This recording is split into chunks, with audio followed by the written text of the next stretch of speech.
Okay, welcome back everybody to the channel.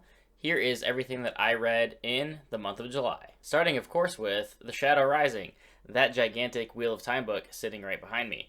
So far, this was, as I said in my review, this was my favorite Wheel of Time book that I've read to this point, being that the first three felt pretty repetitive, they felt very formulaic.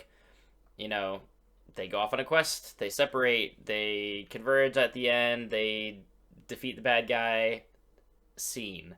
And then that happened for the second book and the third book. The fourth book really did take a little bit of a different approach. It was a lot more character building for pretty much everybody but Rand. So Perrin grew a lot in this book, Matt grew a lot in this book.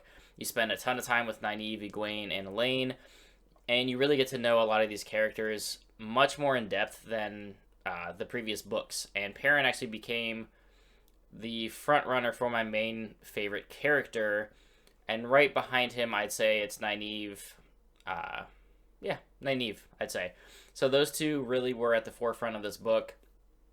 The Shadow Rising, as long as it was, and it did feel its length for me. I did feel like going from The Dragon Reborn to The Shadow Rising was roughly a 300-page difference. It was a massive jump in size, and it felt it a little bit, but I pretty much love the entire journey. Once again, I absolutely adore Robert Jordan's writing style. I love how descriptive he is most of the time. I am getting a little bit sick of the repetitive nature of certain things, just, certain quirks and ticks that characters constantly do. Braid tugging is a big joke because that happens a lot in this book with Nynaeve, Egwene with her, skirt folding or flattening, whatever it is that he says. And also just it's starting to grind on me just a little bit, the repetitive nature of, repeating what the magic system does, or there's just a lot of things that I feel like these books don't necessarily need to repeat every time. Again, I'm reading these back to back, two books a month, so it's a little bit unfair for me to say that simply because maybe as he was writing these years apart, he kind of felt the need to do that. But overall, I did enjoy this book a lot. It is my favorite of the first four that I had read.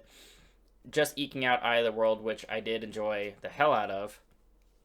And I'm just going to go ahead and step into a little bit out of order, but the next book in the series, which I was also reading last month, which I am not quite finished with, and let's talk about why. I am, of course, talking about The Fires of Heaven. Is that book moving? That's terrifying. The Fires of Heaven by Robert Jordan, which is book 5 of the Wheel of Time. And if I didn't know any better, I would have thought this was the slog, because I am 600 pages into this book, and I just don't care. I feel like almost nothing has happened. It's a ton of dialogue, a lot of Aes Sedai talking to each other.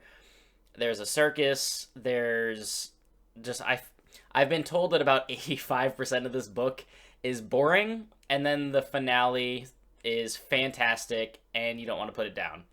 So I guess I haven't hit that point yet because, oof, this one's been pretty rough. But I'm going to I have about 230 pages or so left, so I will finish this in the next couple of days. But it is not my favorite so far. I would probably put this near the bottom unless the ending turns it around, which everybody says it does. But up to this point, man, this one has been pretty slow, pretty uneventful. Just wow. And a book I liked a lot more was Grave Peril by Jim Butcher, which is book 3 of the Dresden Files. Yep, nailed it. So book 3, Grave Peril, was fantastic. It is now my favorite of the 3 that I've read. I really did love Stormfront. Full Moon was a bit of a step back, a little bit messy. Jesus. But Grave Peril really knocked it out of the park for me. I loved the introduction of new characters. I loved the character growth and building that we see out of Harry himself, as well as other characters that have been introduced since book 1. And just the story itself was engaging and fun. It was well thought out. It wasn't convoluted like I thought Full Moon was.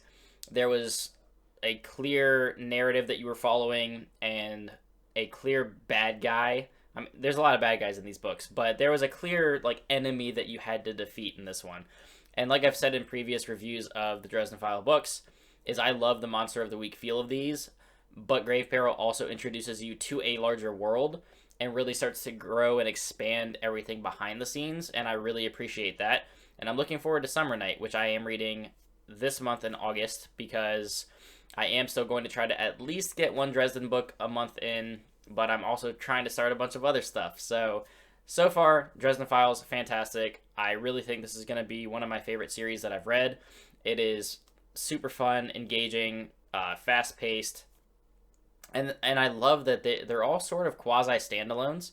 You would obviously miss a lot of context and detail, but you could almost read any of these books, I feel like, by themselves and still be rewarding and still get a lot out of it, while obviously missing some of the minor details. But like I said, Grave Peril was great. I loved it. Whew. Okay, dipping back into a book that I didn't love, Ender's Game. So I already talked about this at length in my review. I had a lot of issues with it. It was fine. This was not a book that blew me away. I personally don't see why this is so many people's favorite sci-fi book of all time, unless it's really because of nostalgia or they read it at a younger age. I just don't see it. I had a ton of issues with it. I'll link my review up here. I don't want to repeat that ad nauseum. It just, I felt like there were so many points that could have been really good. And just if he had expanded on them or done something a little bit differently, I feel like this book would have been better. But again, I'll link that review. You all can watch that if you want my in-depth thoughts about it.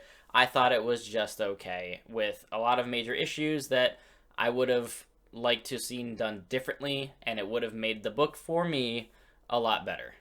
Which brings me to the fifth and final novel that I read in the month of July, which is Grey's Sister. So that's book 2 of the Book of the Ancestor by Mark Lawrence. And this really built on everything that Red Sister established. I just reviewed that here as well. And all I'm going to say is that I love Mark Lawrence's writing style. I know this was not his first series that he created, because I believe that is the Prince of Thorns series, which I do plan on reading at some point.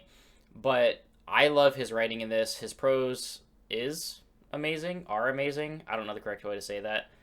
Prose sounds terrible, so his prose are amazing. I love the blend of poetry and, and I guess poetry and approachable writing style that he has. It's a perfect blend for me anyway. I love his character work. I think Nona Gray is a fantastic female protagonist, and honestly, most of the cast that surrounds her as well. Zoll, Abbess Glass, Sister Kettle, everybody else in the convent is taking a little bit more of a backseat, but those 4 characters are spot on, and they're really growing. The friendships are becoming more engaging. The magic system is cool and mysterious, and I still don't really understand how it works. I'm hoping to really learn more about that in Holy Sister. And I'm interested to see where this story goes when you step into The Girl in the Stars, which is the second trilogy, I guess, that he had started in this same world. And I don't know if this really ties into that or not, but I'm looking forward to that, because so far I think these are awesome, and I definitely want to check out more Mark Lawrence writing, because I've liked Red Sister and Grey Sister so much. I'm really looking forward to reading what else he has done. So that wraps it up. Those are the 5 books that I have read, the 5 books that I read in the month of July. Obviously, Fires of Heaven I am still finishing up, so technically August, but most of it was in July. And I enjoyed, for the most part, I guess roughly half of them. I really liked Grey Sister. Shadow Rising was fantastic. Ender's Game was okay. Grave Peril was great. Fires of Heaven hopefully turns it around at the end, because as of right now, it's a little down there on the tier list at the moment for the first 5 Wheel of Time books. But that will wrap it up for the month of July, as I said. My August TBR is right up here, so that actually began yesterday with Traitor's Blade. That'll be the first book that I tackle before I jump into the beast that is The Way of Kings, and I am so excited to finally start the Stormlight Archive. Cannot wait. But that's going to do it for this one, guys. Please like and subscribe if you do enjoy this content, and until next time, keep reading.